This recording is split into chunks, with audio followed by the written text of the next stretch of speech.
Fitbit Sense Review Part 3, Core Functions and Buying Verdict. Okay, so let's start with texting. I can't respond to texts on my watch, which is a little frustrating because it has a microphone and I know that Android users can do this. My guess would be that this is Apple's fault. Frankly, sometimes having Apple in the marketplace is both a blessing and a curse. In this case, very much a curse. Phone calls. I tested this pretty extensively and honestly, I am surprised at how well it works. I expected the mic to be garbage and frankly, it seems to do about as well as any other phone mic. Don't misunderstand me, it's nothing special, but it does the job. The speaker is very much the same. There's no conflict of interest, and you have that extra social validation.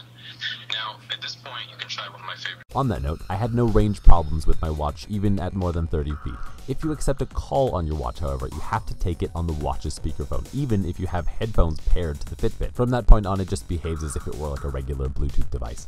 Oh, and there's a nice little added feature. If you're using the phone on your watch, you can actually use the keypad as well, meaning you could navigate phone menus if you needed to. One last thing and then we'll move on. While I was testing this, my watch actually crashed during a call. I didn't lose the call, but I did lose my connection with my watch, which seems a little silly and bad, so maybe keep that in mind. Exercise tracking. This is actually something I really love about the watch. It's really easy to track your workouts. I specifically like that it has a calendar which tracks the number of days a week you've been working out, as well as whether or not you're on a streak, kind of like Duolingo. I also like that it tracks my running route. It's one of those features that'll be really useful in case I ever get murdered and stuffed in a dumpster. Well, officer, it looks like he was running when he got body tackled and dismembered. We found the body very easily. Thank God he had a Fitbit Sense. One thing I don't like is when you're in the exercise app and you're using it, you can't really do anything else without ending your workout. That's a little frustrating. Speaking of the fitness app, in broader terms, I really like the amount of data they've managed to pack into this small package. From the workout tracking screen, I can see how long I've been working out, my heart rate, what time it is, and the rest of my vital statistics. This part of the software feels well developed, which is unfortunately maybe a little unusual on this watch.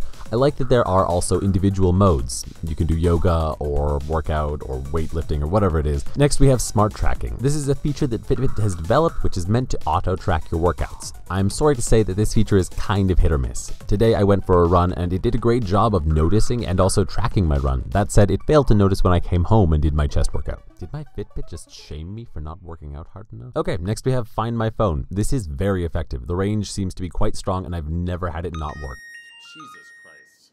Watch faces. Fitbit has made some really nice looking faces. What I feel like is lacking here is the faces developed by the community. Maybe the App Store is just difficult to navigate, but I couldn't really find a lot of interesting faces made by people other than Fitbit. On the note of installing third-party software, when you're installing paid watch apps or faces, often you're told to go to URL and enter a code. This feels like a no-brainer, but the URLs should be QR codes, or at least the watch faces should add a notification to your phone which leads to the website. There are so many better ways to implement this, and instead I have to manually copy a URL from a tiny screen onto a less tiny screen. That does not feel like the future. Okay, final notes. So I have very mixed feelings with this watch. I love the Google Assistant and I love the sleep, exercise, and tracking. Having said that, this is, as far as I know, currently the nicest Fitbit that Fitbit makes, and it is pretty disappointing in a lot of areas. I can't use it to pay for things in Canada, the paid music subscription I've been forced into doesn't work, and auto tracking is nice, but it's not really reliable. The software experience overall feels cluttered and, I hate to say it, but mediocre. I have high hopes for Fitbit now that Google owns it, but only time will tell if this turns into something awesome or maybe a bigger dumpster fire.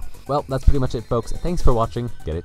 Watching. Hopefully this video was useful to you. If it was, do leave a like if you liked it, and as always, I'll be right back.